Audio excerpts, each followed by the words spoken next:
जिस तरीके से नूह हिंसा का यदि हम जिक्र करें तो नूह हिंसा के बाद से लगातार जो है वो पुलिस द्वारा जो है वो कड़ी पुख्ता बंदोबस्त जो थे वो किए गए थे और लगातार एक्यूज को जो था वो उनको गिरफ्तार करने की कोशिश जो थी वो पुलिस द्वारा की जा रही थी। इसी कड़ी के अंदर जो थी वो 52 लोगों के खिलाफ जो थी वह एफआईआर दर्ज की गई थी, जिनमें से 42 लोगों को गिरफ्तार कर लिया गया। 42 में से एक व्यक्ति को जो है वो रेगुलर बेसिस पर जो थी वो बेल मिली थी, लेकिन इन 42 लोगों को गिरफ्तार करने में से एक व्यक्ति जो द्वारा जो था वो विधायक मामन खान का जिक्र किया गया था, जिसके बाद उनकी कॉल डिटेल्स निकाली गई और तमाम पूछताछ और गहनता से जांच के बाद जो था वो मामन खान को जो है वो 2 बार पुलिस द्वारा जो थे वो नोटिस भेजे गए, लेकिन दोनों बार जो है वो पूछताछ के लिए जो है वो पूछताछ में शामिल नहीं हुए। और उसके बाद पुलिस द्वारा जो है वो देर रात जयपुर के अजमेर से जो है वो फिरोजपुर झिरका से कांग्रेस विधायक मामन खान को जो है वो गिरफ्तार कर लिया गया। इसी पर बातचीत करने के लिए हमारे साथ मौजूद हैं सहकारिता मंत्री डॉक्टर बनवारी लाल। सर, किस तरीके से देखते हैं एक के बाद एक गिरफ्तारियां जो है वो की जा रही है नूह हिंसा को लेकर? देखो, जिस तरह से नूह हिंसा में मामन खान जी जो विधायक फिरोजपुर झिरका हैं, उनकी जो भूमिका थी वो आ रही थी, क्योंकि उन्होंने विधानसभा के अंदर भी एक विवादित बयान दिया था। और उसके बाद जब नूह हिंसा हुई, उस हिंसा में इनके जो टेलीफोन वगैरह या इनके चैट वगैरह और जो पुलिस को कुछ क्ल्यूज़ मिले, उन क्ल्यूज़ के तहत पुलिस ने जांच की और उनकी पुख्ता जांच हुई और उन पे उनकी संलिप्तता पाई गई, तो मामन खान को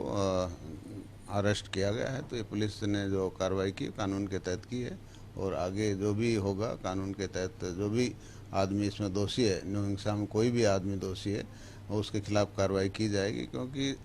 भाईचारा सौहार्द बिगाड़ने की किसी को भी इजाज़त नहीं है और ख़ासकर जो चुने हुए जनप्रतिनिधि हैं उनको तो सावधानी बरतनी चाहिए, उनको तो समाज के अंदर भाईचारा और सौहार्द बनाने की अपील करनी चाहिए। मामन खान का जिक्र यदि हम करें तो मामन खान जो है वो फिरोजपुर झिरका से अच्छे खासे बहुमत से जो वो जीते थे, एक अच्छा वर्चस्व जो है उनका फिरोजपुर झिरका के अंदर है। अब जो है जब उनको गिरफ्तार कर लिया गया है, सेशन कोर्ट में जो है वो उन्हें फिजिकली या फिर वर्चुअली जो है वो पेश किया जाएगा, लेकिन उससे पहले जो है वो धारा 144 वहाँ पर इम्प्लीमेंट की जा चुकी है और तमाम लोगों को हिदायतें दी गई हैं कि जुम्मे की नमाज जो है वो घरों में ही अदा की जाए। किस तरीके से देखते हैं, अब लोगों से क्या अपील करना चाहेंगे ऐसी स्थिति के अंदर जब एक तनावपूर्ण स्थिति जो है वो नूह के अंदर जो है वो मौजूदा समय में बनी हुई है? देखो, सरकार का काम है कि लॉ एंड ऑर्डर बना के रखे और सौहार्द बना रहे, समाज के अंदर भाईचारा बना रहे। इसी चीज़ों को ध्यान में रखते हुए सरकार ने धारा 144 लगाई है। और मैं सभी मेवात के भाई बहनों से अपील करूंगा कि समाज के अंदर भाईचारा बना के रखना चाहिए, सौहार्द बना के रखना चाहिए, क्योंकि मेवात शांतिपूर्ण पूर्वक इलाका है और कभी भी इस तरह की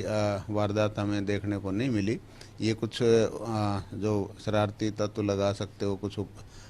भड़काऊ भाषण वगैरह, भड़काऊ स्पीच वगैरह दे करके लोगों को जो उत्साहित किया है, लोगों को जो प्रोवोक किया है, और उसी का नतीजा। अदरवाइज मेवात के अंदर हिंदू और मुसलमान में कोई इस तरह की बात नहीं है। अगर सर मामन खान का जिक्र करें तो एक जनप्रतिनिधि की इस हिंसा के अंदर जो है वो इन्वॉल्वमेंट होना, बाकायदा गृह मंत्री अनिल विज का जो है वो बयान आता है कि उनकी इन्वॉल्वमेंट पाई गई, उनके टावर कनेक्शंस जो थे वो लोकेशन जो थी वो वहाँ की ट्रेस हुई है। और कुछ ऐसा भी कहा जा रहा है कि जहाँ पे हिंसा हुई है वहाँ से मात्र 1.5 किलोमीटर की दूरी के दौरान जो थे वो वहाँ पर मौजूद थे। हालांकि उनकी तरफ से कहा गया था कि 26 जुलाई से लेकर 1 अगस्त तक वो नूह के अंदर मौजूद ही नहीं थे, लेकिन जो टावर लोकेशन थी, सीडीएमआर थी, तमाम एविडेंसेस जो थे वो उनके अगेंस्ट जा रहे। तो ऐसी स्थिति के अंदर बतौर जनप्रतिनिधि और जिस तरीके का बयान जो विधानसभा के अंदर दिया था, किस तरीके से देखते हैं एक जनप्रतिनिधि की भूमिका क्या असल में निभाने में क्या कहाँ पे चूक जो है वो रहती है? देखो, बिल्कुल मैंने अभी कहा कि जो जनता का चुना हुआ प्रतिनिधि होता है उसको सबको साथ लेके चलना होता है और इस तरह की कोई भाषा का इस्तेमाल नहीं करना चाहिए जिससे समाज के अंदर अशांति फैले, आपस में भाईचारा बिगड़े। तो निश्चित तौर पर मामन खान जी ने जो विधानसभा में बयान दिया था वो आपत्तिजनक था। इसके अलावा सर नूह हिंसा में जो 3 नाम उभर कर सामने आए थे, चाहे हम बिट्टू बजरंगी का जिक्र करें, मोनू मानेसर का जिक्र करें या फिर मामन खान का जिक्र करें, तीनों को जो है अब हिरासत में ले लिया गया है। एक अच्छी पहल जो है वो सरकार द्वारा की गई है, पूरे इस मामले को जो है वो बहुत ही गहनता से छानबीन के बाद जो है वो 3 बड़े नाम, बिट्टू बजरंगी हो, मोनू मानेसर हो या फिर मामन खान हो, इनको अरेस्ट कर लिया गया है। किस तरीके से देखते हैं? देखो, मैंने यही कहा कि सरकार का जो काम है वो लॉ एंड ऑर्डर मेंटेन करने का है और चाहिए वो इसके अंदर कोई भी किसी भी जाति से किसी भी समुदाय से अगर वो हो तो इससे कोई फर्क नहीं पड़ता, क्योंकि समाज में हर आदमी को रहने का अधिकार है। और